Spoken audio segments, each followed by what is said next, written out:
Rupert Lowe has been saying naughty things on camera.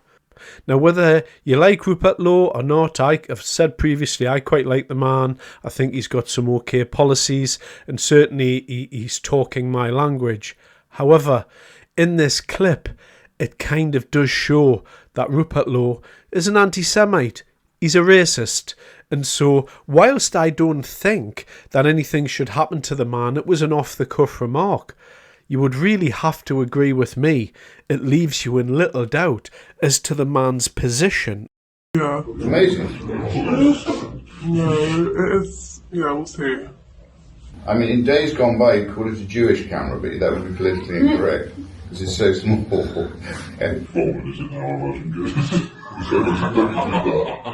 No, don't worry, I'm not editing this, I'll pass off anything.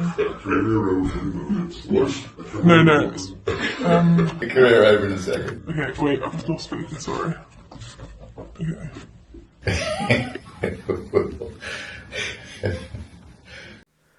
The video that we've just watched there, I think it clearly demonstrates that Rupert Lowe is an anti-Semite, and by association to that, Rupert Lowe is a racist. That's provable from that clip there. Now that's point number one, okay? So I don't think you can really deny the anti-Semitism claim there. I don't think you can, and so the racist comes after that. And that's obvious. Now you could say, oh, that was just a really small thing, and you know what, you're right, it was just a small throwaway comment. But if you've ever come into contact with people like that don't like Jews, don't like black people, that's the type of comment that gets thrown around quite loosely. And I've been around people like that and I've seen it. So I understand what I've just saw there. That's the first point. So we'll just put that point to the side there.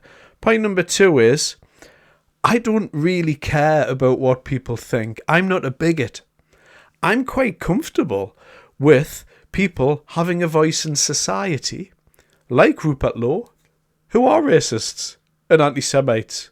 I don't care. They're not me. And so I seek truth within politics, and I'm seeking wisdom.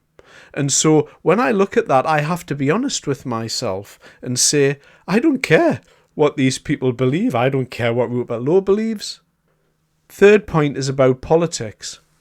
Now, around the time that last year that reform was really coming into itself, they got rid of a lot of people, a lot of deadwood. And people around the time there said, oh, look, Nigel Farage thinks he's king and he's doing this and he's doing that. Isn't it funny this week that this should come out about Rupert Lowe, while Keir Starmer's almost committing suicide with a bunch of ludicrous policies? You know, look at the EU surrender, the Chagos surrender. I mean, this government, I don't know whether Starmer's some sort of foreign spy, but they are certainly not playing politics. And a lot of people had to go to Nigel Farage because he went on holiday this week. Well, I would say to those people, why interrupt your opponent when they're doing so badly? He doesn't even have to say anything. Look around. Look at how poorly the Tories are doing. Look at Labour. Look at how his arch nemesis Rupert Lowe's doing here. He doesn't really have to do anything. Now, one worrying aspect of all of this is the shootings in Washington, D.C. that happened. And there were a couple of Jewish people shot by one of the death cultists, the Free Palestine people. And what happened? The person shot them and he wanted to be seen on screen shouting Free Palestine. And he wanted that, and that's what he got. We're starting to see the violence bubble over the rim. We are entering into a different time. We've allowed death cultists the right to walk around the West screaming about intifada, which is essentially eliminating Jewish people, let's be fair. We've allowed this to happen. And now we're going to reap the reward. That's what's going to happen. And so, aside from Mr. Lowe there having a little laugh at Jewish cameras, we've got the two people dead in Washington, D.C. who are just walking about the place. And now we've got our own Foreign Secretary, David Lammy, getting red-faced and banging his hands on the dispatch box talking about Palestine like he's a student activist. The Honourable Lady seems incapable of offering any serious criticism about the egregious actions by the Netanyahu government, unlike many honourable members, on her own side. I think the whole House should be able to utterly condemn the Israeli government's denial of food to hungry children. It is wrong. It's appalling. Will she condemn it? Well, the whole House has seen. Opposing the expansion of a war that has killed thousands of children is not rewarding Hamas. Opposing the displacement of hundreds of thousands of civilians is not rewarding Hamas. On this side of the House, we are crystal clear. What is happening is morally wrong, unjustifiable, and it needs to stop. And here's the response from a Northern Ireland MP who took issue with what David Lammy had said to Priti Patel. So this MP stood up. He's an elected member. This is the Houses of Parliament, where MPs are supposed to debate things sensibly and nicely. And I'll let you take what you want from this video. Ourselves, the reason why we're doing this is that brutal terrorists attacked innocent individuals, innocent citizens, burnt, raped, murdered, tortured and took them hostage, and then continue a conflict against Israel. And I think it was an expression of anger today. The minister could have been much more balanced. Instead of talking about attacking hospitals, why isn't he condemning the terrorists who use the hospitals for bases, knowing the consequences? Instead of talking about the lack of aid, why is he not recognising aid is given and the fact that that aid must not be allowed to be abused by terrorists in Israel? And his message should be... Order! Our constituents are watching.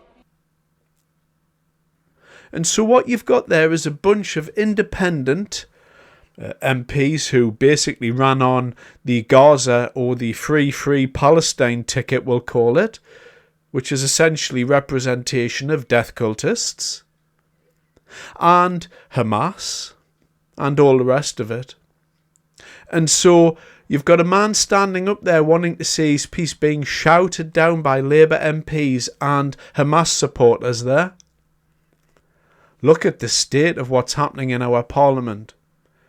So all of this stuff put together, this type of atmosphere created by the intifadas walking round our cities all round the West every weekend, shootings, MPs like Rupert Lowe having a good laugh at Jewish cameras, Gazan MPs getting annoyed in Parliament. Is it any wonder that you're going to start to see things like this happen? And so what are you looking at? Well, what you're looking at here is a man who's standing outside the home of a Jewish family in London. And what he's just done there is take a blade out from the front of his shorts there, as you saw. Now, that blade there, first of all, needs to be borne in mind that that is an illegal blade because it's a lock knife. That's an illegal knife. And he's pried something off the front of the door. Now, I'm by no means any expert on religion, but I believe Jewish people have something on the door that they touch on the way past or something like that. And that's what he was taking off the door. So he went up to that family's home, opened his knife, and started prying things off the door. Now, I ask you, if that was your house and your family, what would you think? What have those people got to do with Gaza? This is the atmosphere that we're creating.